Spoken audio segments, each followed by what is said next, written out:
Pieces to start with the star bloom. So this is a message that I channeled last night in meditation. So I have a relationship with karmic numbers that is conducive to my experience with karmic energies, right? And how I read them energetically is also conducive to that space. And I think it's always necessary for us to be in a rate to where we're able to perceive how in which we receive, because our format may be different based off of our experiences, okay? Karmic numbers in numerology are going to be 13, 14, 16, and 19. And one of the first karmic numbers that I spoke on my channel about is 19-1. And the thing that I noticed when studying and being taught numerology just as a whole is that all karmic numbers have a 1. And it always sat with me deeply when I basically sat in that space, because I wanted to understand how it is that they were to lead the new charge, or to basically be this new beginning if it was something karmic. And I recognize that there's always opportunities to perceive it at an even higher rate, the deeper you allow yourself to go within perception.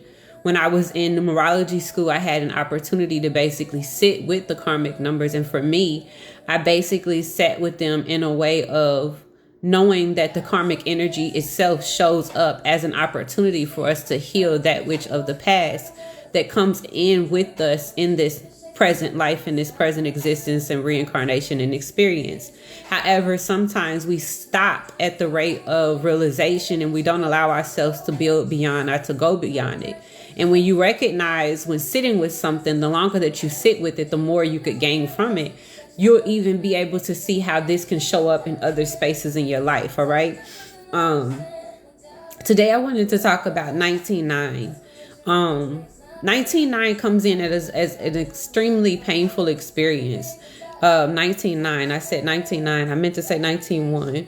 The reason is because there's these two unbendable, unbreakable forces that sits within the rate of completion. You know, and a lot of the times it's completely out of your control. It comes without any feminine energy. It doesn't really deal with the internal a lot. It's very surface. So it is. It's just one of those things that it's like it's annoying. However, there isn't really any perception of it. It just is. You know, 1-9-1. It's the beginning that comes into completion that allows you to gather all of this information, yet you have to start over again because something ended here, right? When I sat with the energy last night, I basically got to the 19-1 with the numbers 5, 6, and 8. And what spirit basically brought to my attention is a lot of the times, especially us chosen ones, we come in rates where we make the best out of situations. We'll take the least, ingredients and we'll make a beautiful meal. We'll take ugly circumstances and we'll alchemize it into something extremely beautiful. We'll take our pain and we'll make it something very, very tangible and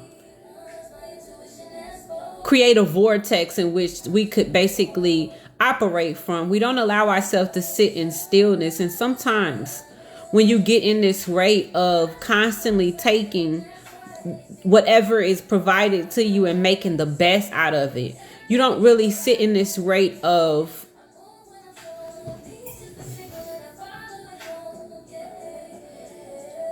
quality and essence. A lot of chosen ones have been qualified for the positions that they are to seek, that they are to basically stand in. We've been qualified for the relationships that we are to have. We've been qualified to put for the positions, for the titles that we are to basically be awakened to be so guided to. However, a lot of the times we come into circumstances that aren't seated or ready for us, yet they are in need of us in some form of way, or we are in need of an altering that allows us to move beyond something that has been calcified within us, right? That's that 19:1, right? And a lot of the times, even though this calcification sometimes sets up in a way, we find ways around circumstances that don't really allow us the ability to be in the quality and the essence of us. What do I mean by that? I had a beautiful, beautiful soul that came to me, and it was one rate of me basically being in the position of processing what I previously considered to be my existence. I had seen a garden and I seen it completely barren. If you could think about it, the movie, shucks, I know that she's like something Webbs, something, I don't know. I know her name, but I can't think of it. But I'll tell you the movie. Dang it, Spirit, give it to me. It's a movie where I don't know why I'm saying Dr. Seuss, Dr. Dolittle. It's none of those. It's a Marvel movie where the guy can basically go back into time. Charlotte, I don't know, y'all. But the girl, she has like this ability to dream and to go into different realms. I'm going to be so upset because I'm going to remember it like as soon as I get off of here. But anyways, let's just stay focused. However, with the girl in this space, now I'm sitting here like, give it to me. Y'all could give it to me. Doctor Strange. Thank you, Spirit. Hold on, baby. In Doctor Strange, there's this, hold on, y'all. Apologies. In Doctor Strange, when they go to see the girl, I think her name is Charlotte. I'm not sure. I can't think of her name, but we know it's Doctor Strange. When they go to see her, she created this whole reality, right? And it looks so beautiful. And however, it was an illusion. And when she removed her energy off of it, or her power off of the whole space, it actually was extremely barren and like desolate of any life. And a lot of the times in conditioning and in living in the rate of how other people would have you to perceive yourself, we perceive ourselves to be this barren land. But I kid you not, the more you go within yourself and you sit at a rate of being in meditation, you recognize how beautiful the spaces that you cultivate in truly are. But a lot of the times when you stay in this closed curtain type of mentality, this shattered mirror, constantly, breaking, surfaces, before you could reflect the truth, or before the reflection is rebuilt, so you could basically be an experience of the truth, right? Sometimes there's this hidden rate that you don't really have the ability to properly perceive due to the fog that you've been sitting in. Yet your soul be the map for you to basically have, this knowing of how to properly to traverse the terrains, right? Spirit keeps on showing me this amazing flowers, right? And as I stated, I had been sitting in this 19:1 type of space, yet Spirit basically says sometimes we get to the karmic number and we don't want to sit in the space of how we cultivated this calculation. And Spirit is calling us to be at a rate to where we be open to perceive that.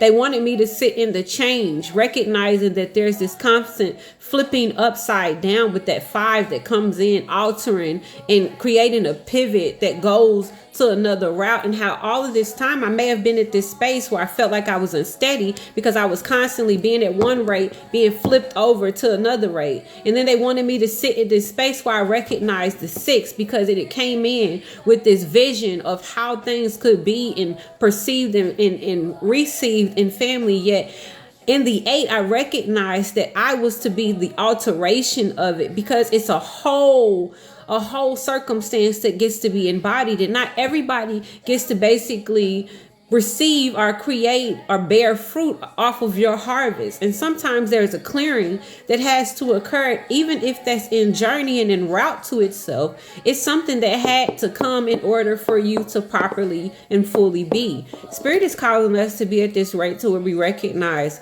you don't have to stay in this space that has basically allotted you to take the little bit and to make the most out of it. You get to be in the quality and the essence of your energy by cultivating those spaces spaces that you want to basically perceive, even if the first rate of perception is you in the creation of what it is that you desire. Okay, peace. I love y'all. I hope that this message finds you. Take it back in